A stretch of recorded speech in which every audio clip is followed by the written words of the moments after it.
बहुजन संघटकच्या सर्व दर्शकांना सप्रेम जय भीम. मित्रांनो, आज आपण एका महत्त्वाच्या विषयावर बोलणार आहोत, चर्चा करणार आहोत. विषय असा आहे, राजकारणात धर्मकारण घुसते की काय किंवा घुसले आहे काय, यावर आपल्याला बोलायचं आहे. या विषयावर सखोल बोलण्यासाठी आपल्याला थोडासा मागोवा घ्यावा लागेल. म्हणजे धर्मकारणाला केव्हा सुरुवात झाली राजकारणातल्या, हे आधी जाणून घ्यावं लागेल. खरं तर भारताचं जे राजकारण आहे ते राजकारण निधर्मी, म्हणजे जे भारतीय संविधानाचं तत्त्व आहे सर्वधर्म समभाव किंवा निधर्मी, अशा पद्धतीचं आहे आणि याची छाप राजकारणावर पडायला पाहिजे अशी संविधानकर्त्यांची अपेक्षा आहे. आणि या सगळ्या प्रक्रियेमध्ये संविधानाला अनुसरून आजचं राजकारण होतंय का किंवा याच्या अगोदर राजकारण झालंय का, या गोष्टी आपल्याला तपासाव्या लागतील. तसं पाहिलं तर राजकारणामध्ये धर्मकारण घुसण्याची प्रक्रिया ही RSSमुळे सुरू झालेली आहे. 1925ला RSSची स्थापना झाली आणि त्याच्या अगोदर 1920 पासून स्वातंत्र्याच्या चळवळीला गती मिळाली होती. आणि ते जे राजकारण होतं त्यावेळेला काँग्रेस नव्हती, महासभा होती.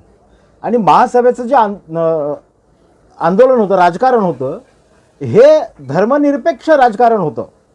त्याच्यात धर्माचा समावेश नव्हता. ती केवळ स्वातंत्र्याची चळवळ होती, स्वातंत्र्याचं आंदोलन होतं आणि स्वातंत्र्यासाठी केलेलं राजकारण होतं. आणि त्याच्यामध्ये सर्व भारतीयांचा, प्रामुख्याने सर्व राजकीय पक्षांचा समावेश त्याच्यामध्ये होता. आणि या निधर्मी तत्वाला अनुसरूनच राजकारण केलं जात होतं. पण जसजसं RSSचं प्राबल्य वाढत गेलं 25 नंतर, तसं तिथे हळूहळू का होईना RSSच्या मर्यादेत का असेना पण धर्मप्रवेशाला सुरुवात झाली. आणि ही एवढी भयानक प्रकारे सुरू झाली, इतक्या भयानक प्रकारे वाढली की हळूहळू जनसंघाचं राजकीय पक्षात रूपांतर झालं. जनसंघसुद्धा राजकीयच होता, त्यांचं राजकारणच होतं. आणि राजकारण कशासाठी तर धर्म परिवर्तनासाठी, धर्म सुरक्षेसाठी, धर्म सुधारणेसाठी राजकारण होतं, असं त्यांचं म्हणणं होतं. आणि हे म्हणणं त्यांनी इतकं बिंबवलं भारतीय तरुणांमध्ये त्यावेळच्या सुद्धा, आणि आजसुद्धा त्यांचं तेच काम चालू आहे. इतकं बिंबवलं की मग राजकारण आणि धर्मकारण हे वेगळं केलं जाऊ शकत नाही, अशी धारणा RSSमध्ये आणि जनसंघामध्ये सर्व कार्यकर्त्यांच्या मध्ये झाली. परंतु याला जोरदार उत्तर असं त्यावेळेलाच महासभेने, म्हणजे नंतर स्थापन झालेल्या काँग्रेसने सुरू केलं. धर्मकारण नको राजकारणावर, म्हणजे राजकारणामध्ये धर्माचा समावेश होऊ नये म्हणून यासाठी. आणि RSSचं स्वरूपच उघड धार्मिक असल्यामुळं त्याला या जनसंघाच्या राजकारणाला विरोध होण्याला सुरुवात झाली.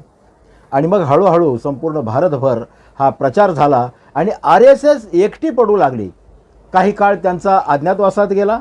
राष्ट्र उभारणीच्या दरम्यान सगळ्यांचं लक्ष राष्ट्र उभारणीकडे होतं.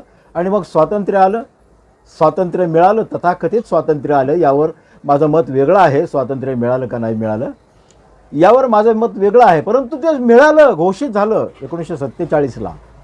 आणि त्यानंतर मात्र RSSला आणि जनसंघाला आणि ह्या सर्व सनातनी प्रवृत्तीच्या लोकांना असं वाटू लागलं की आता स्वातंत्र्य मिळालेलं आहे आणि ब्रिटिशांची हुकूमत गेलेली आहे. एकतर भीती होती ब्रिटिशांची हुकूमत एवढ्यासाठी होती की इथे सगळ्यांना ब्रिटिशांनी आपलं गुलाम बनवून ठेवलेलं होतं. आणि मग त्याच्यामध्ये हा वर्गसुद्धा ब्रिटिशांचा गुलाम होता. आणि म्हणून त्यांची ही धारणा झाली की आता RSS फोफायला लागली, कारण स्वातंत्र्य मिळालेलं होतं. आणि स्वातंत्र्यामध्ये या सगळ्या लोकांना गुलामगिरीमध्ये अडकवणारं कोणी नव्हतं. त्यांना असं वाटलं की आता RSS गेली, म्हणजे ब्रिटिश गेले, आणि आता आपल्याला राजकारणामध्ये धर्मकारण करून धर्माचा प्रभाव कसा वाढवता येईल या बाबतीत त्यांनी विचार सुरू केला. आणि यानंतर मग त्यांचं राजकारण सुरू झालं. आणि मग आपण अनेक वेळेला असं पाहतो की त्यांच्या राष्ट्रीय नेत्यांची जी भाषणं व्हायची निवडणुकांच्या दरम्यान किंवा एकूण राजकारण करत असताना जी भाषणं व्हायची त्याच्यामध्ये धर्माचा समावेश असायचा. परंतु याकडे निधर्मी वागणाऱ्या सर्व राजकीय पक्षांची, मग त्यात काँग्रेस मोठा पक्ष होता, त्यांच्या बरोबरीने किंवा खालोखाल असं म्हणूयात आपण, समाजवादी पक्ष होता, डॉक्टर राम मनोहर लोहियांचा होता, एस एम जोशी, नानासाहेब गोरे यांचा समाजवादी पक्ष होता, तिकडे कर्पुरी ठाकूर होते उत्तरेमध्ये. हे सगळे भारतभर समाजवादी पक्षाचा प्रभाव निर्माण होत होता आणि काँग्रेसच्या बरोबरीनं काँग्रेसच्या काही राष्ट्रीय धोरणांना विरोध करण्याच्यासाठी म्हणून समाजवादी पक्षाची धारणा होती. आणि त्यांना असं वाटत होतं की राजकारणामध्ये धर्मकारण येऊ नये, आणि हा विचारही कोणाच्या मनात शिवत नव्हता एक्सेप्ट जनसंघ किंवा त्यांच्या सर्व राजकीय पक्षांच्या RSSच्या लोकांच्यामध्ये. तर यांनी समाजवादी पक्षाने, काँग्रेसने, RSSच्या किंवा जनसंघाच्या आणि त्यानंतरच्या त्यांच्या सगळ्या ऑफशूट ऑर्गनायझेशनच्या विरोधात चळवळी सुरुवात केल्या, जागरण सुरू केलं, जनजागरण सुरू केलं, आणि या परिणामांच्यामुळं RSS थोडीशी बॅकफुटला गेली होती. पण नंतर त्यांनी हा विचार केला RSSने की आता आपल्याला स्वतंत्र भारतामध्ये याच लोकांना पकडून, कोणाला, काँग्रेस, समाजवादी पक्ष यांच्याच लोकांना पकडून आपल्याला हळूहळू त्यांच्यामध्ये सहभाग घ्यावा लागेल. आणि हा जो आपला अजेंडा आहे राजकारणामध्ये, धर्मकारण आणि धर्मकारणासाठी राजकारण, हा जो अजेंडा आहे RSSचा, तो आपल्याला प्रभावीपणे राबवता येईल. आणि मग त्यांच्यातले RSSचे जे अगोदरचे स्वयंसेवक आहेत आणि ते त्यावेळेला सुद्धा RSSचे स्वयंसेवक होते, त्यांनी हळूहळू राजकीय पक्षामध्ये जनसंघाला बाजूला ठेवून काँग्रेसमध्ये, समाजवादी पक्षामध्ये आणि इव्हन कम्युनिस्ट पक्षांमध्ये सुद्धा त्यांनी प्रवेश केले.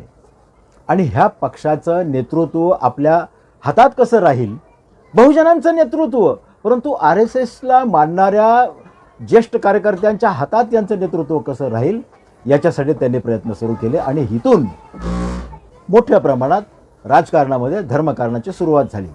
हे RSSचे केडर असलेले लोक काँग्रेसमध्ये सामील झाले. आपल्याला सगळ्यांना माहिती आहे, यांचे एक संस्थापक डॉक्टर हेडगेवार हे RSSमध्ये असून सुद्धा काँग्रेसमध्ये होते. म्हणजे काँग्रेसमध्ये असतानाच त्यांनी RSSची स्थापना केलेली होती, म्हणजे केडर होते ते. हे एक हेडगेवार जर त्यांचे काँग्रेसमध्ये होते, तर मग हे बाकीच्या लोकांचं काय, ते हळूहळू त्या काँग्रेसमध्ये मोठ्या प्रमाणात समाविष्ट झाले. आणि एक काळ असा आला की सगळ्या काँग्रेसवर RSSच्या विचारांचा प्रभाव निर्माण झाला.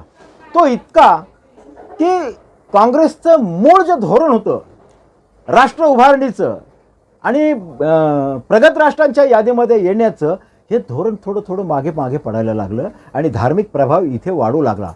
कारण इथे संविधान अस्तित्वात असूनही संविधानाची योग्य रीतीने अंमलबजावणी न झाल्यामुळे संविधानाचं जे तत्व आहे निधर्मी राजकारण किंवा सर्व धर्मसमभाव, हा भारतीय देशातला जो धोरण होतं काँग्रेसचं, हे हळूहळू मागे पडलं. आणि काँग्रेसमध्ये RSSचा प्रभाव वाढल्यावर हे धोरण मागे पडलं आणि मग काँग्रेसमय RSS झाली सगळी. आणि RSSने संपूर्ण या देशाचे सूत्र, मग ते प्रत्यक्ष राजकारणात आले नसतील, कदाचित आलेही होते, काही लोक आले होते त्यांचे, परंतु त्यांनी मोठ्या प्रमाणात या देशाच्या प्रशासन सेवेमध्ये भाग घेतला. त्याच्यात ते आले, प्रशासनात हात घातला त्यांनी आणि प्रशासन सगळं आपल्या हातात ठेवलं. प्रशासन हातात ठेवल्यामुळं आपोआपच सगळ्या राजकारणावर त्यांचा प्रभाव पडला. आणि सर्व प्रशासकीय अधिकाऱ्याची भारत पातळीवर मानसिकता ही धार्मिक बनतच होती, ती कट्टर बनू लागली. आणि मग ही RSSचं हे पाहणंच होतं की आता किती कट्टरता आली आहे काँग्रेसमध्ये, RSSची, धर्मविचारांची, इतर समाजवादी पक्षांमध्ये. अहो, समाजवादी पक्षांमध्ये सुद्धा धर्म आला. त्यांनी सार्वजनिकरित्या आम्ही धर्म मानणार नाही, परंतु व्यक्तिगतरित्या आम्ही धर्म मानणारे आहोत, अशी भूमिका समाजवादी पक्षातल्या काही लोकांनी घेतली. आणि त्यांचा अप्रत्यक्षरित्या RSSला सहकार्यच राहिलं. अप्रत्यक्षरित्या, प्रत्यक्ष जरी नाही, प्रत्यक्ष त्यांचा RSSला विरोधच होता, तरीसुद्धा मानसिकता RSSची असल्यामुळं समाजवादी पक्षात सुद्धा आणि इव्हन कम्युनिस्ट पक्षांमध्ये सुद्धा समाजवादी आणि RSSच्या लोकांचा शिरकाव झाला. आणि मग तिथे राजकारणावर धर्मकारणाचा प्रभाव झाला. मग पुढे स्वातंत्र्याची अंमलबजावणी चांगली होत असताना, राष्ट्र उभारणी होत असताना, या सगळ्या गोष्टी कशा आल्या पुढे, याला स्वरूप राजकारणाचं जरी दिसत असलं समोर समोर, तरी त्याच्या अंतर्गत राजकारणाच्या पोटामध्ये धर्मकारण होतं. आणि हे सगळ्या राजकीय पक्षातल्या लोकांना मान्य होतं. कारण असं होतं की संविधानाची जर योग्य अंमलबजावणी झाली असती 50 पासूनच, तर राजकीय पक्षांच्या प्रमुखांना, कार्यकर्त्यांना आणि राजकीय पक्षाचं धोरणसुद्धा संविधानाला अनुसरूनच ठरलं असतं. आणि संविधानाची कडक अंमलबजावणी होत असताना मग राजकारणावर धर्माचा प्रभाव वाढलाच नसता.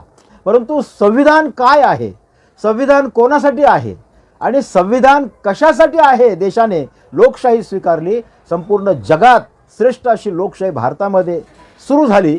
आणि ही लोकशाही कशासाठी आहे, लोकांचे अधिकार काय आहेत, लोकांच्या भावना काय आहेत, ह्या सगळ्या गोष्टी तिथे समोर न आल्यामुळं ह्या महापुरुषांचे जे विचार आहेत, हे विचार त्यांच्यापर्यंतच राहिले. राष्ट्रपिता ज्योतिराव फुले असतील, राजर्षी छत्रपती शाहू महाराज असतील, अनेक या पातळीतले या विचारांचे जे सगळे महापुरुष होते, यांचे विचारसुद्धा मग लोकांच्या डोक्यावरून जायला लागल्याने त्यांना वाटलं की हे धर्माला नाकारतात. आणि कम्युनिस्ट पक्षसुद्धा अशातूनच थोडा थोडा मागे पडत गेला. त्यांनी तर सरळ सांगितलं की धर्म ही राजकारणाची आफू ही धर्माची गोळी आहे, आफू ही नशेची गोळी आहे. म्हणजे धर्म ही आफू आहे आणि आफू ही नशेची गोळी आहे, असा त्यांनी प्रचार केल्यामुळं हा जो धार्मिक प्रभाव ज्या भारतीयांवर होता तो पक्का होत गेला. कम्युनिस्ट पक्षाचा विचारसुद्धा इथे राहिला नाही. वास्तविक कम्युनिस्ट पक्षाचा विचार जर इथे रुजला असता तरीसुद्धा धर्माची ही दरी, धर्माचा हा प्रभाव हळूहळू कमी झाला असता. परंतु ते सुद्धा तिथे अयशस्वी ठरले धर्माचा प्रभाव कमी करण्याला. आणि सर्वच राजकीय पक्षांचा अशा पद्धतीने थोडा थोडा प्रभाव कमी झाल्यामुळं राजकारणावरचा धर्मकारणामध्ये राजकारण आलं. मग इंदिरा गांधी आल्या. इंदिरा गांधींच्या बद्दल खूप काही सांगावं लागणार आहे. कारण त्या मुळात नेहरूंच्या कन्या होत्या. नेहरू हे साम्यवादी विचारांचे होते, समाजवादी विचारांचे होते. आणि त्यांचं बाळकडू इंदिरा गांधींना मिळालेलं होतं सुरुवातीलाच. त्यामुळं इंदिरा गांधींचा विचार हा साम्यवादाकडे झुकणारा आणि राजकारणामध्ये साम्यवादाचा शिरकाव कसा होईल याच्यासाठी असल्यामुळं त्यांनी पुढे पुढे जाऊन RSSवर बंदी घातली. त्यांच्या लक्षात आलं की ही सगळी खेळी RSS करते, ही खेळी सगळी RSS करते. आणि मग RSSवर बंदी आणल्यानंतर मग RSSच्या छुप्या लोकांनी, भूमिगत लोकांनी, प्रशासनातल्या लोकांनी इंदिरा गांधींच्या विरोधात मोठ्या प्रमाणात राजकारण सुरू केलं, धर्माचं राजकारण सुरू केलं. आणि मग शेवटी आपल्याला माहिती आहे, याच्याबद्दल सविस्तर बोलायला नको, इंदिरा गांधींनी आणीबाणी आणली. आणीबाणीच्या जोरावर ते इथे सार्वभौम अशी संसद आणि संसदेतले नियम लागू करण्याचा इंदिरा गांधींचा विचार होता. आणि त्याला खीळ बसली, त्यांना तुरुंगातही जावं लागलं. आणि नंतर जे राजकारण सुरू झालं 1977च्या निवडणुकीनंतर, लोकसभेच्या निवडणुकीनंतर, कारण मग बड्या नेत्यांना आणीबाणीच्या त्या कार्यक्रमांमध्ये इंदिरा गांधींनी तुरुंगात टाकलेलं होतं. ह्या सगळ्यांना तुरुंगात एकत्र येण्याची अत्यंत चांगली जागा, चांगली सोय इंदिरा गांधींनी करून दिली असा त्याचा अर्थही होऊ शकतो. परंतु हे सगळे तुरुंगामध्ये आले. 17, 18, 19 महिने हे सगळे एकत्र राहिले. आणि त्यांनी मग हळूहळू RSSचे जे विचारवंत होते, जे धर्मकारणावर ज्यांचा प्रभाव होता, धर्मावर ज्यांचा प्रभाव होता, त्यांनी हळूहळू या धार्मिक प्रवृत्तीच्या सर्व भारतीय नेत्यांमध्ये जे तुरुंगात होते आणि त्यांच्या माध्यमातून भारतात तुरुंगाच्या बाहेर असलेले जे त्यांचे लीडर होते त्यांच्यापर्यंत हा धर्माचा प्रभाव हळूहळू आणायला सुरुवात केला.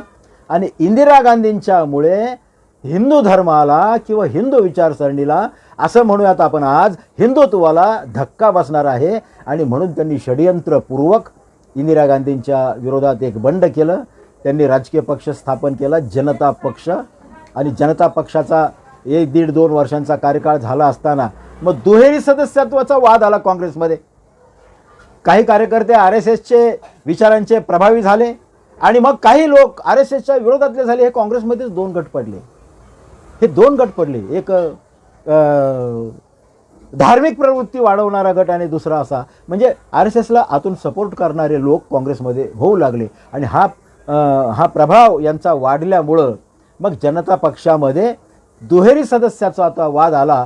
काँग्रेसच्या आणि समाजवादी पक्ष असतील, कम्युनिस्ट पक्ष असतील, या सगळ्या लोकांनी दुहेरी सभासद चालणार नाही जनता पक्षामध्ये, असा एक विचार पुढे आणला आणि मग तिथून जनता पक्षाची फाटाफूट झाली. लालू प्रसाद एकीकडे झाले, मुलायम सिंग एकीकडे झाले, हे सगळे मधुदंड होते, जॉर्ज फर्नांडिस, हे जे सगळे समाजवादी विचारांचे लोक होते हे वेगळे झाले आणि मग अशा तऱ्हेने जनता पक्ष फुटला. जनता पक्ष फुटला, पुन्हा काँग्रेसला उभारी आली, काँग्रेसने राजकारण सुरू केलं. पण प्रशासनामध्ये बसलेला जो एक गट होता RSSला मानणारा, RSSचा कार्यक्रम राबवणारा, तो सक्रिय झाला आणि मग इतकं पुढं राजकारण गेलं आणि राजकारणामध्ये धर्माचा समावेश होत गेला की आज आपण त्याची फळं पाहतोय. आज देशभरात काय चाललंय, काय हिंदुत्व हा विचार आला कुठून आला. आणि खरं आता यावर बोलायला काही गरज नाही आहे. हिंदू हा धर्मच नाही आहे, 4 वर्णात तो विभागलेला धर्म आहे. तो धर्म म्हणून त्याची संज्ञा नाही. कोणत्याही धार्मिक ग्रंथामध्ये हिंदू हा धर्माचा शब्द नाही. 4 वर्णावर आधारित हा सनातन धर्म होता आणि त्या 4 धर्मांचे प्रमुख कोण होते? ब्राह्मण, त्यांच्या खालोखाल क्षत्रिय आणि त्यांच्या खालोखाल वैश्य आणि सगळ्यात खाली शेवटी शूद्र होते. खरं तर हिंदू का नाही हे आपण समजून घेतलं पाहिजे. भारतीय मानसिकता ही हिंदुत्वाची नाही. त्याचं कारण असं आहे की वरचा जो वर्ग आहे ब्राह्मण, या ब्राह्मणांचा DNA हा परदेशी म्हणजे युरेशियन ब्राह्मणांशी मिळणारा आहे. तो 99.99% मिळतो. त्यांच्या खालोखाल क्षत्रिय, हे क्षत्रिय सुद्धा ब्राह्मणांमधूनच निर्माण झाले, वेगळे क्षत्रिय नाहीत. आज जे आम्ही क्षत्रिय म्हणून समजतात संपूर्ण देशभर, हे क्षत्रिय नाहीत, ते शूद्रच आहेत.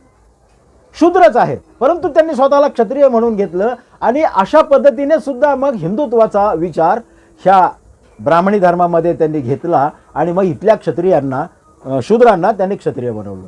तर ह्या क्षत्रियांचा मूळ जे क्षत्रिय आहेत हे ब्राह्मणांमधूनच आलेले आहेत. यांचा DNA 98.90% मिळणार आहे परदेशी DNAशी, परदेशी लोकांच्या म्हणजे युरेशियन ब्राह्मणांच्या विचारांशी हा जुळणारा विचार आहे, DNA आहे. त्याच्या खाली वैश्य हा ब्राह्मणांमधूनच एक गट निर्माण झालेला आहे. म्हणजे ब्राह्मण, क्षत्रिय, वैश्य हे युरेशियन ब्राह्मणांचा DNAशी संबंध असणारे हे लोक आहेत. आणि इथला जो शूद्र वर्ण त्यांनी नंतर 3च वर्ण होते आधी, नंतर हा शूद्र वर्ण बनवला. त्याचं कारण असं की इथल्या मग सगळ्या लोकांना, भारतीय लोकांना जे ब्राह्मण वंशातले नाहीत, क्षत्रिय वंशातले नाहीत, शूद्र वंशातले नाहीत, त्यांना काय करायचं तर त्यांना सेवेच्यासाठी त्यांचा 4था वर्ण केला. हे आपल्याला सांगायला नको, तो शूद्र वर्ण. आणि मग धार्मिक चौकटीमध्ये यांनी जर ह्या चातुर्वर्ण व्यवस्थेला जर हिंदू धर्म म्हणला असेल, तसा कुठेही उल्लेख नाही.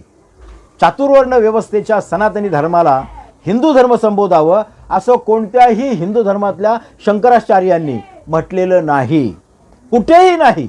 हिंदू हा धर्मच नाही असा सर्वोच्च न्यायालयाने निकाल सुद्धा दिलेला आहे. आणि RSS वाले हे सुद्धा मान्य करतात की हिंदू हा धर्म नाही. आणि म्हणून जर हिंदू हा धर्मच नाही तर हिंदुत्व काय आहे, कुठून आलं आहे हिंदुत्व? तर इथलं हिंदुत्व इथे हळूहळू वैचारिक प्रगती होऊ लागली भारतीयांच्या मनामध्ये, भारतीय मानसिकतेमध्ये होऊ लागली. महापुरुषांच्या विचारांमुळे त्यांना समजू लागलं. राष्ट्रपिता ज्योतिराव फुलेंनी तर ब्राह्मणांचा कसा उदय झाला, कसं काय झालं या संदर्भात सविस्तर लिहिलं. त्यांनी चातुर्वर्णाबद्दल लिहिलं, त्यांनी या चातुर्वर्णातल्या 4 वर्णाबद्दल लिहिलं, त्यांनी सांगितलं. आणि त्याचा प्रभाव केवळ महाराष्ट्रातच नाही तर महाराष्ट्राच्या बरोबर तिकडे दक्षिणेमध्ये पेरियार रामास्वामी नायकर होते, त्यांनी हाच विचारांचा प्रभाव प्रचार प्रसार केला. आणि उत्तरेमध्ये हा प्रचार प्रसार केला. हा प्रचार प्रसार जाण्यामध्ये समाजवादी पक्षाने मोठी भूमिका घेतली होती.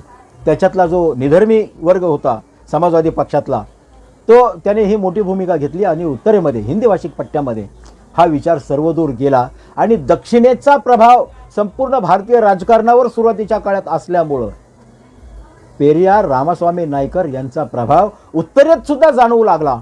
आणि मग त्यांनी असं ठरवलं की हा चातुर्वर्ण ही व्यवस्था जी आहे ही हिंदू नाही, ही सनातनी धर्माची चातुर्वर्ण व्यवस्था आहे. आणि मग चातुर्वर्ण व्यवस्थेला तथागत गौतम बुद्धांनी किती मार्मिक उत्तरं दिलेली आहेत आपल्याला हे सगळं माहिती आहे, यावर आत्ता बोलायला नको आहे. ह्या सगळ्या गोष्टींचा प्रभाव इतका वाढला पुढे की पुन्हा एकदा हिंदुत्वाचा विचार मागे पडू लागला.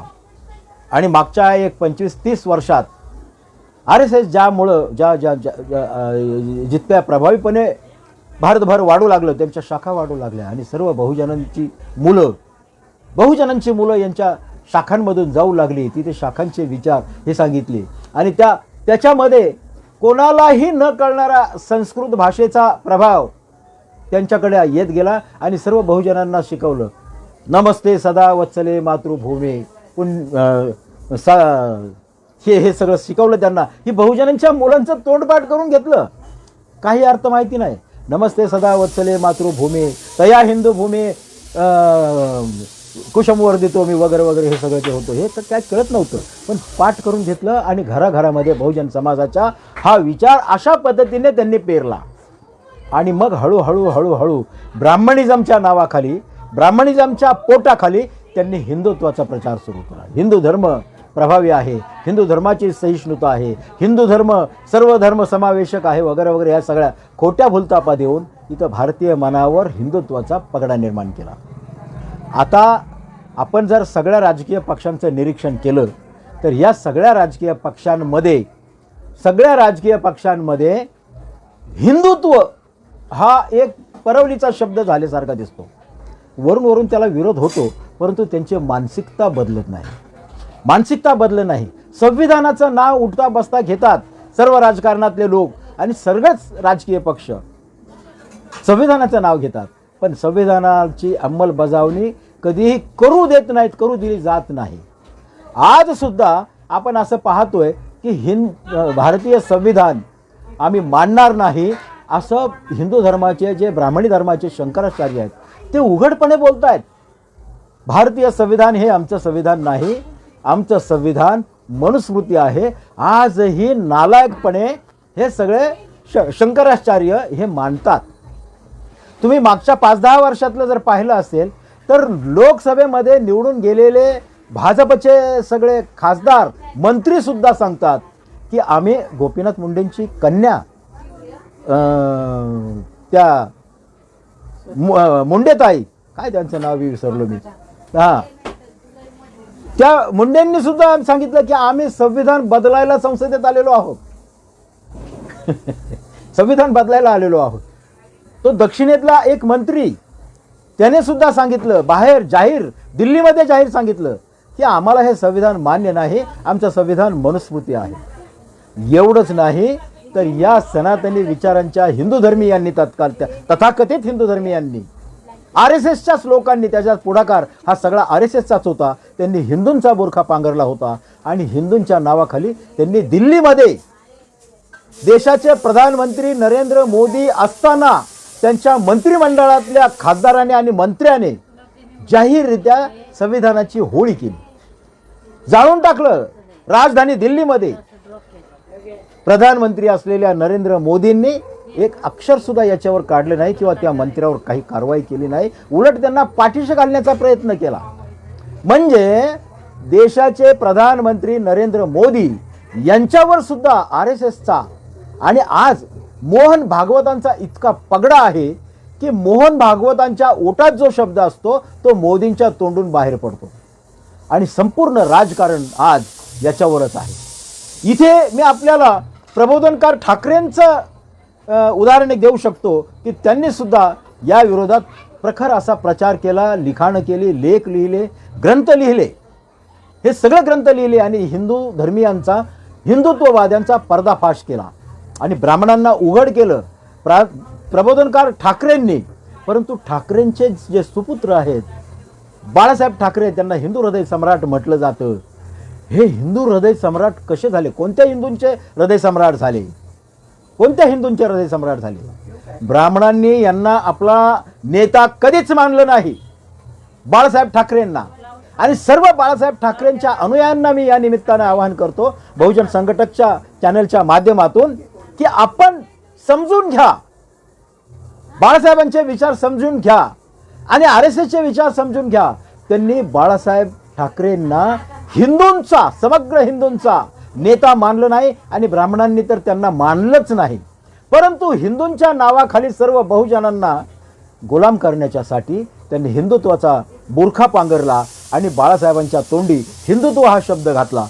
खरं तर बाळासाहेबांनी त्याच वेळेला, ज्या वेळेला त्यांच्या मनामध्ये हिंदुत्वाचे विचार आले, मी सांगितलं अगोदरच की याच्यातून समाजवादी सुटले नाहीत, काँग्रेसवाले सुटले नाहीत, अहो कम्युनिस्टवाले सुद्धा सुटले नाहीत.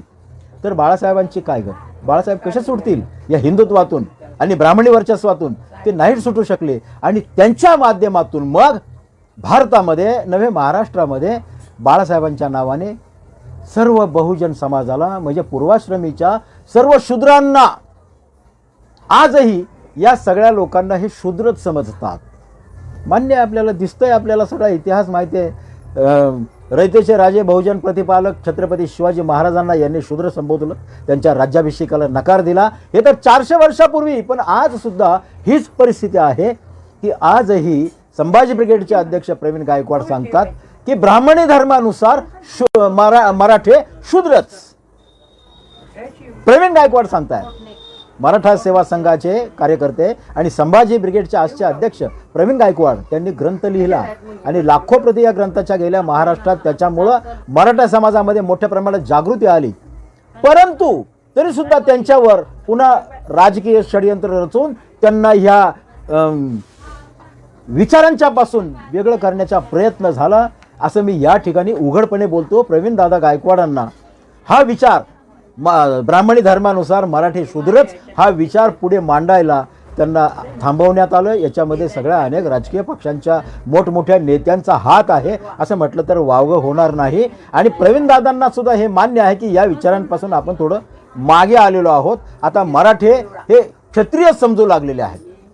तर मला सांगायचा हेतू हा आहे की एवढे जर सगळे लोक या हिंदुत्वाला किंवा ह्या ब्राह्मणी विचारांना बळी पडत असतील तर देशातला शिवसेनेचा बाळासाहेबांच्या नंतरचा ज्यांनी वैचारिक वारसा चालवला, प्रबोधन ठाकरेंचा वैचारिक वारसा जे चालवतात ते आत्ता माजी मुख्यमंत्री उद्धवजी ठाकरे यांनी सांगितलं होतं, ज्या वेळेला भाजप आणि शिवसेनेची मागच्या 5 वर्षात युती, म्हणजे 2.5 वर्षात युती संपली आणि मग त्यांनी काँग्रेस राष्ट्रवादी बरोबर युती करून महाराष्ट्रात महाविकास आघाडी आणली. ह्या महाविकास आघाडीचं शपथ घेताना उद्धव ठाकरेंनी जाहीर केलं होतं की माझं हिंदुत्व, हे वाक्य लक्षात ठेवा, अत्यंत महत्त्वाचं वाक्य आहे आणि हे उद्धव ठाकरेजींच्या तोंडून आलेलं वाक्य आहे. म्हणजे त्यांच्यावर प्रबोधनकार ठाकरेंच्या विचारांचा प्रभाव आहे आज आपल्याला ठामपणे म्हणता येईल. काय उद्धवजी काय म्हटले की आमचं हिंदुत्व म्हणजे शिवसेनेचं हिंदुत्व हे जानवं आणि शेंडीचं हिंदुत्व नाही, जानवं आणि शेंडीचं हिंदुत्व नाही असं ते बोलले. ज्या शिवसेनेने बाळासाहेबांच्या हयातीत, उद्धव ठाकरे त्याच्यात अपवाद नाहीत, त्यांनी सुद्धा हिंदुत्वाचा प्रचार प्रसार केला होता. परंतु जेव्हा त्यांना बीजेपीचं खरं स्वरूप आणि बीजेपी ज्यांना बीजेपीला जे चालवतात ते RSSचं खरं स्वरूप त्यांच्या लक्षात आलं, तेव्हा त्यांना आपल्या आजोबांच्या विचारांची आठवण झाली. त्यांनी त्यांचं सगळे विचार तपासले असावेत आणि म्हणून त्यांनी स्टेटमेंट केलं की आमचं हिंदुत्व शेंडी आणि जानव्याचं नाही. म्हणजे याचा अर्थ चातुर्वर्ण व्यवस्थेमध्ये जो शूद्र वर्ग झाला तो शूद्र वर्ग आजचा शूद्रच आहे, परंतु त्याला OBC नाव दिलं गेलेलं आहे आणि या OBCचं मोठ्या प्रमाणात हिंदूकरण RSSने केलेलं आहे. आणि हा इतका मोठा प्रभाव शिवसेनेमध्ये आहे, आजही आहे. आणि आत्ताचे जे मुख्यमंत्री आहेत माननीय एकनाथजी शिंदे यांच्यावर हिंदुत्वाचा इतका प्रभाव की त्यांनी आता आपला विषय आहे धर्मात शिरलेलं हिंदू राजकारणात शिंदलेलं धर्मकारण, त्यांनी त्याचा सर्वदूर असा परिणाम होईल अशा पद्धतीने त्यांनी भाष्य केलं. आणि त्यांनी सांगितलं की आम्ही BJP बरोबर म्हणजे RSS बरोबर अप्रत्यक्षरित्या, कारण BJPला RSS चालवतात, मोहन भागवत चालवतात, त्यांची सगळी वरिष्ठ मंडळी चालवतात, त्यामुळं RSS ज्यांना चालवतं त्या BJPच्या बरोबर आम्ही युती केलेली आहे, निवडणुका लढवणार आहोत आणि सत्ता काबीज करणार आहोत. कशासाठी? हिंदुत्वाचा प्रचार प्रसार करण्यासाठी. एकनाथ शिंदेंना सगळेच विचारतात हा सवाल की तुम्ही कोणत्या हिंदुत्वाचा प्रचार प्रसार करणार आहात. RSSच्या हिंदुत्वाचा की प्रबोधनकार ठाकरेंच्या हिंदुत्वाचा की शिवसेना प्रमुख उद्धवजी ठाकरे यांच्या हिंदुत्वाचा? कोणाचा प्रचार करणार आहात? तुम्ही म्हणता की हिंदू हृदय सम्राट बाळासाहेब ठाकरे यांच्या आम्ही पाईक आहोत, यांच्या आम्ही वैचारिक वारस आहोत, आणि मग प्रबोधनकार ठाकरेंना कुठे सोडता तुम्ही? ते त्यांचे विचार आहेत आणि प्रबोधनकार ठाकरेंचे विचार जर वेळीच बाळासाहेब ठाकरेंनी स्वीकारले असते तर आज हा विषय आलाच नसता. आणि हा विषय जर काढला असता आज सुद्धा काही कालावधीनंतर, आणि आज जर बाळासाहेब ठाकरे असते तर त्यांनी यावर सडेतोड असं आणि कणखर उत्तर दिलं असतं. आणि मग त्यांनी सांगितलं असतं की आमचं सुद्धा हिंदुत्व शेंडी जानव्यांचं नाही, शेंडी जानव्यांचं हिंदुत्व नाही, असा प्रचार आज जर हयात असते बाळासाहेब ठाकरे तर त्यांनी हाच विचार पुढे आणला असता. आणि हाच विचार घेऊन आता शिवसेना, आणि आता शिवसेने जर हा विचार केलेला असेल की आमचं हिंदुत्व शेंडी आणि जानव्यांचं नाही, तर त्यांच्याबरोबर युतीमध्ये सामील होणारे हे राष्ट्रवादी काँग्रेस आणि इतर सगळे घटक पक्ष यांना सुद्धा हा विचार आता स्वीकारावा लागणारच आहे. कारण यांनी हिंदुत्व म्हणजे ब्राह्मणित्व हेच समजलंय. ब्राह्मणांचे विचार म्हणजेच हिंदुत्व, ब्राह्मणांचा मार्ग म्हणजेच हिंदुत्व, असंच ह्या सगळ्या लोकांनी समजलं होतं. काँग्रेस असेल, राष्ट्रवादी काँग्रेस असेल, हे तुमचे समाजवादी सगळे पक्ष असतील, आज समाजवादी पक्ष सुद्धा वेगवेगळ्या नावाने आहेत. आणि उत्तरेमध्ये आज आपण बघतोय की उत्तर प्रदेशमध्ये, मध्य प्रदेशमध्ये, बिहारमध्ये आता हिंदुत्वाच्या नावाला मोठ्या प्रमाणात विरोध होऊ लागलेला आहे. आणि मग आता पुन्हा एकदा ही संधी आहे भारतीय राजकारणाच्यासाठी.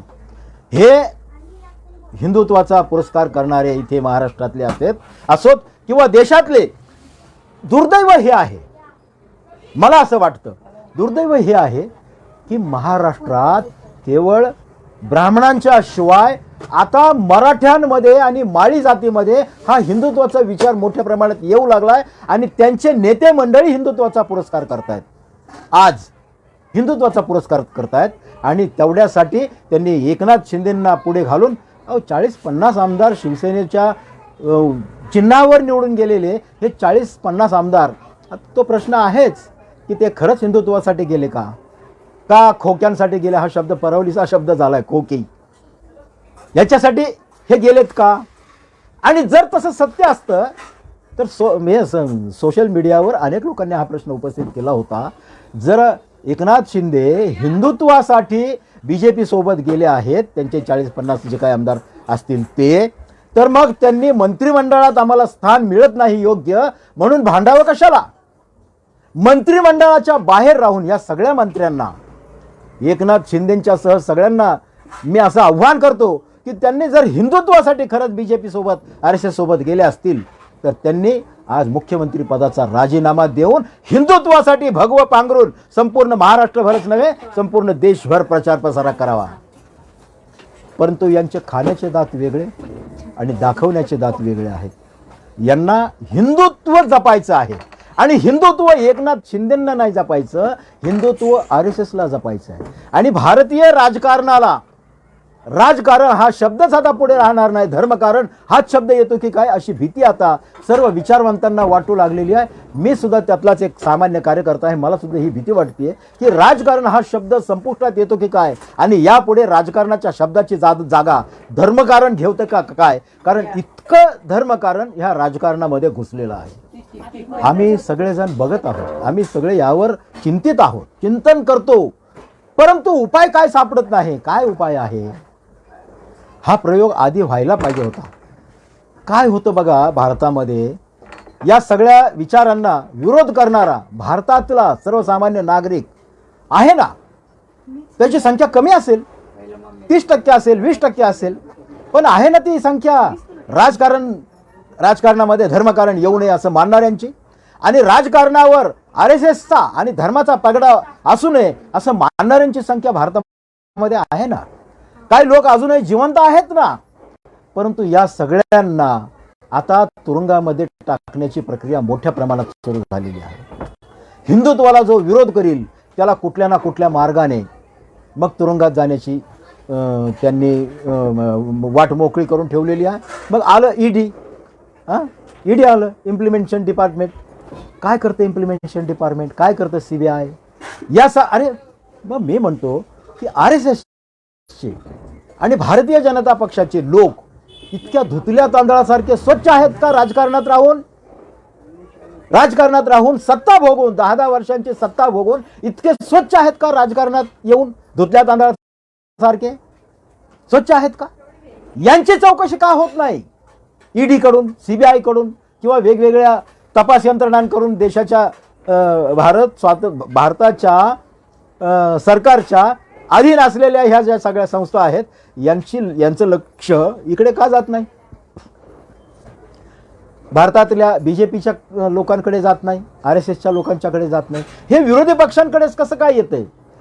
सरळ याचा अर्थ की RSS राजकारणामध्ये धर्मकारण घुसळतंय आणि या धर्मकारणाला मोकळी वाट मिळावी म्हणून या सर्व विरोधी पक्षाच्या लोकांवर EDच्या कारवाया होत आहेत.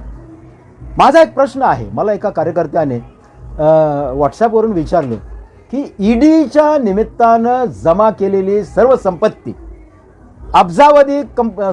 अब्जावधी रुपयांची संपत्ती, तितकंच सोनं, तितकीच मालमत्ता, हे सगळं जप्त होतंय. हे सगळं जप्त झालेलं धन, मालमत्ता, सोनं हे जातंय कुठं? ते सरकारी खजिन्यात पडतंय का BJPच्या निवडणुकांच्या तयारीसाठी आणि हे जे खोके वाटपाचं काम आहे याच्यासाठी, खोके वाटपाचं काम करण्यासाठी हे करत आहे?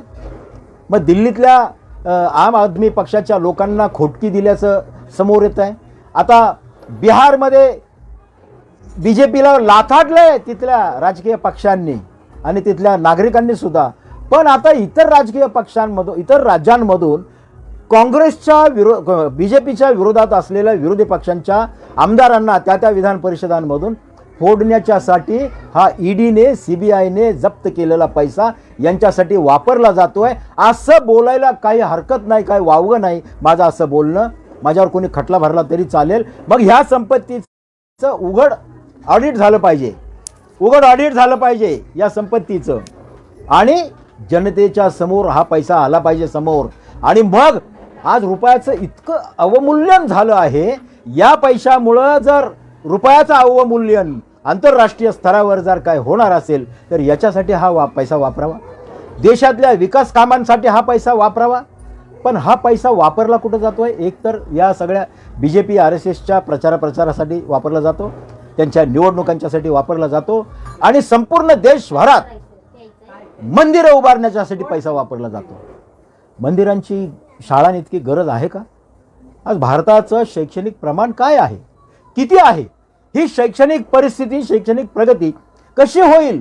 भारताचं जर आपण बजेट पाहिलं प्रत्येक वेळचं, तर शिक्षणावर अगदी तुटपुंज बजेट दिलं जातं, आणि मग इतर सगळ्या विभागांना भरमसाठ बजेट दिलं असतं. शिक्षण जे इथं महत्त्वाचं आहे आणि मूलभूत गरज आहे भारतीयांची, त्या भारतीयांच्या शिक्षणाकडे दुर्लक्ष करून त्यांच्या बजेटवर, शिक्षणाच्या बजेटवर अत्यंत तुटपुंजी रक्कम टाकली जाते, आणि अशा तऱ्हेने शिक्षणाचा बट्ट्याबोळ झाला आहे. मग शिक्षणाचं बाजारीकरण त्याच्यातूनच आलं. शिक्षणाचं बाजारीकरण आलं, आणि मग नॉन ग्रँटेड संस्था सुरू झाल्या. ह्या नॉन ग्रँटेड संस्थांनी काय करायचं? हा जो काळा पैसा आहे तो वापरून, हा जो ED वगैरे ह्या सगळ्या संपत्तीतून जमा झालेला पैसा आहे हा वापरून शाळा निर्माण करायच्या, आणि गव्हर्नमेंटचं कोणतंही अनुदान न घेता भारतीय जनतेकडून हा निधी उभा करायचा, त्यांच्याकडून भरमसाठ फी आकारायची, आणि अशा पद्धतीने शिक्षणाचा बट्ट्याबोळ चाललेला आहे. त्याच्यातच ऑनलाईन शिक्षण पद्धती आली, लॉकडाऊनचं त्याला कारण आलं, कोरोनाचा कारण आलं, आणि या काळामध्ये लॉकडाऊन लागू झालं, शाळा बंद पडल्या, शाळा बंद पाडल्या गेल्या. योग्य वेळीच उपाय जर केले असते तर शाळा बंद न पडता शाळा रेग्युलर सुरू होऊ शकल्या असत्या, आणि कोरोनावर मात करू शकलो असतो. महाराष्ट्रामध्ये उद्धव ठाकरेंनी हे दाखवून दिलं की योग्य रीतीने जर प्रचार प्रसार केला तर कोरोनावर आपल्याला मात करता येऊ शकते. मी शिवसेनेचा किंवा उद्धव ठाकरेंचा समर्थक नाही, हे आपण लक्षात घेतलं पाहिजे. आजही त्यांच्याबरोबर आमच्या काही वैचारिक मतभेद आहेत, ते वैचारिक मतभेद आहेत, पण तरीसुद्धा त्यांनी जे काम केलं, जे चांगलं आहे त्याला चांगलं म्हणायला पाहिजे. आमच्या गुरूंनी, आमच्या महापुरुषांनी आम्हाला सांगितले की चांगल्याला चांगलं म्हणताना तुमची जीभ अडखळू देऊ नका. चांगलंच म्हणा आणि वाईटाला वाईट म्हणण्यासाठी कोणाची भीती बाळगू नका. जे वाईट आहे ते वाईटच म्हणा. हे आमच्या महापुरुषांनी आम्हाला सांगितलेलं आहे. त्यानुसार मी आज हे सांगू इच्छितो की जे चांगलं काम केलेलं आहे उद्धवजी ठाकरेंनी त्याची शाबासकी त्यांना दिलीच पाहिजे. अशा पद्धतीने कोरोनाला जर रोखता आलं असतं, संपूर्ण देशभर शाळा सुरू झाल्या असत्या आणि शिक्षणाचा बट्ट्याबोळ झाला नसता. आज MPSC UPSCची परिस्थिती काय आहे? किती लोक ह्या परीक्षांना बसतात? लाखो लोक परीक्षांना बसतात आणि निवड किती होती? आणि ज्यांची निवड झाली, UPSCला ज्यांची निवड झाली, IAS IPSसाठी ज्यांची निवड झाली, त्यांनासुद्धा अजून त्यांच्या नेमणुका मिळत नाहीत. त्यांच्या पोस्टप्रमाणे त्यांना नेमणुका मिळत नाही. याचं कारण आहे की इथे RSSला हे सगळं हिंदुत्वाच्या वाटेने हे सगळं भारत देशाला घेऊन जायचं आहे. हे जर प्रशासकीय अधिकारी जे UPSCमधून MPSCमधून पुढे आलेले आहेत, त्यांनी गुणवत्ता दाखवलेली आहे, हे अधिकारी प्रशासक जर झाले तर उद्या हे त्यांच्या माध्यमातून प्रशासनातून हिंदुत्वाला विरोध करतील आणि मग हिंदुत्वाच्या प्रचाराला खीळ बसेल. RSSच्या सगळ्याच जे आत्तापर्यंतचे सरसंघचालक झाले, या सगळ्यांना असं वाटत होतं की आपल्या हयातीतच भारत हा हिंदू राष्ट्र बनला पाहिजे. अशा सगळ्याच विचार त्यांच्या सरसंघचालकांना वाटत होतं. पण काय झालं? हेडगेवार गेले, देवरस गेले, गोळवलकर गेले, आता भागवत जाण्याच्या मार्गावर आहेत. त्यांचा उत्तराधिकारी अजून काही ठरलेला नाही. त्यांचा उत्तराधिकारी असा ठरतच नाही, तो एक दिवस आधी ठरतो. यांचं निधन झालं की एक त्यांची गुप्त बैठक होते आणि त्याच्यामधून त्यांचा उत्तराधिकारी ठरवला जातो. तर मला सांगण्याचा हेतू असा आहे की या सगळ्यांना असं वाटतं की आमच्या हयातीत हिंदू राष्ट्र बनलं पाहिजे. मी असं म्हणतो की हा देश, अरे हा सगळा बौद्ध धर्मीय देश आहे. हा बौद्ध धर्मीय देश आहे आणि इथे संपूर्ण भारत बुद्धमय होता. इथली संस्कृती भारतीय बौद्ध विचारांची आहे. अजूनही दक्षिणेमध्ये त्याचे सगळे आलेख सापडत आहेत, उत्खननामध्ये त्यांचे सगळं सापडतं आहे आणि हे दिसून येते की भारत हा बौद्ध धर्मीय होता. आणि मग बौद्ध धर्माकडे जर हा भारत देश हिंदुत्व सोडून जर बौद्ध धर्माकडे गेला तर आपल्या सगळ्या यंत्रणेचा काही उपयोग होणार नाही आणि यांना पळताभुई थोडी व्हावी लागेल. हे युरेशियातून आले, युरेशियामध्ये यांना परत जावं लागेल, ही भीती त्यांच्या मनामध्ये आहे. आणि म्हणून आता त्यांनी हिंदुत्वासाठी राजकारणाचा आधार घेतला आहे आणि राजकारण इथल्या भारताच्या नागरिकांच्या नसामध्ये इतकं भिनलं आहे की सामान्य कार्यकर्तासुद्धा, गल्लीतला एखादा मंडळ चालवणारा कार्यकर्तासुद्धा त्याला असं वाटतं की आपण राजकारणामध्ये प्रवेश करावा, राजकारणात प्रवेश करून सत्ता हस्तगत करून आपल्या कुटुंबियांचं भलं करून घ्यावं आणि आपण हिंदुत्वाच्या मार्गाने जावं, असा विचार या सर्व सामान्य कार्यकर्त्यांमध्ये, तळागाळातल्या कार्यकर्त्यांच्यामध्ये हे RSSचे लोक आता भिनवू लागलेले आहेत. ही त्यांची प्रक्रिया सतत चालू आहे.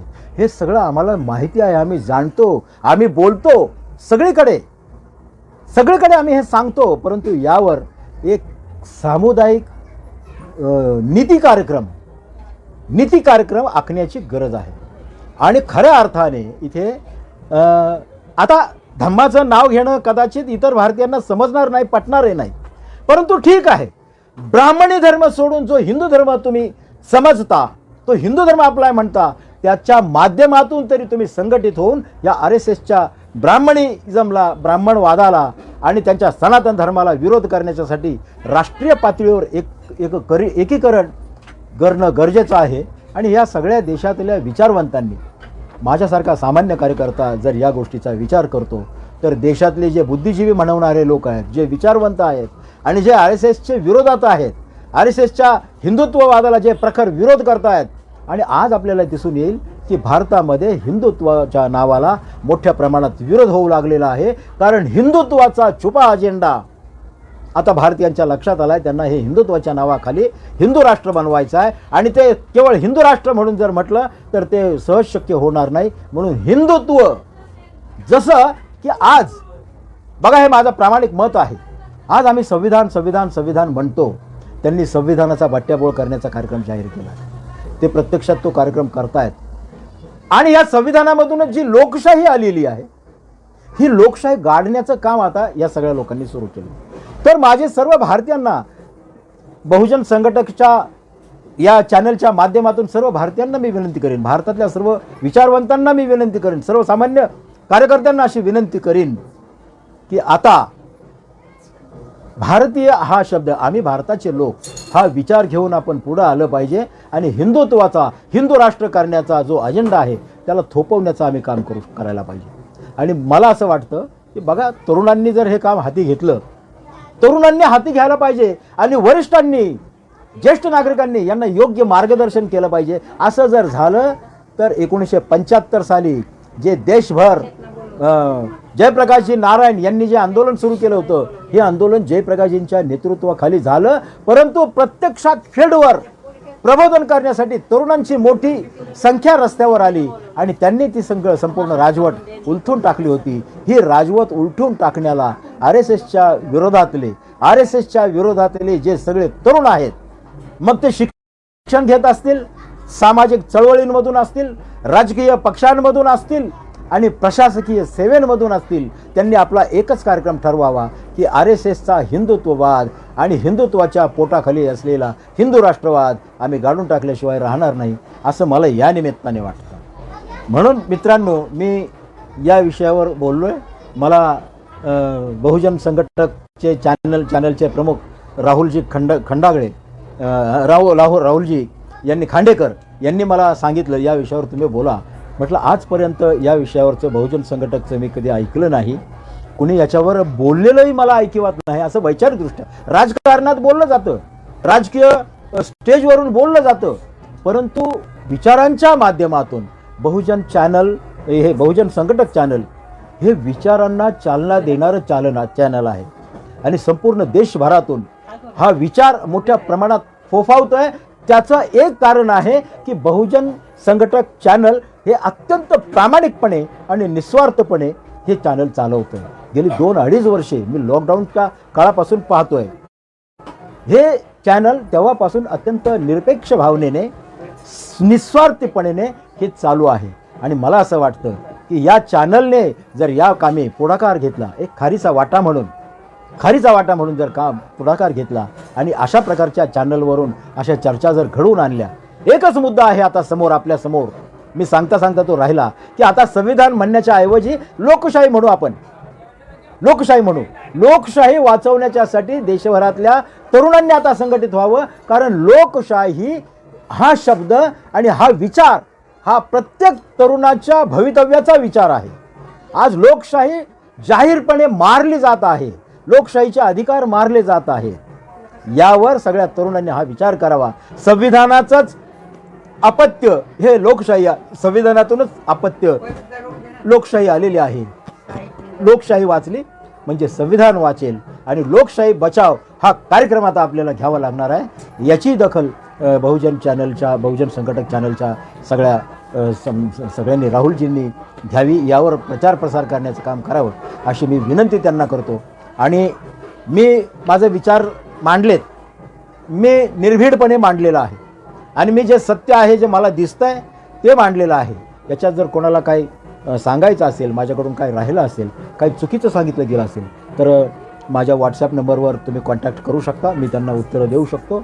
आणि आपण सगळ्यांनी हे माझं मनोगत ऐकून घेतलं त्याबद्दल आपल्या सगळ्यांचे जाहीर मनपूर्वक आभार मानतो आणि आपली इथे थांबतो. जय भीम.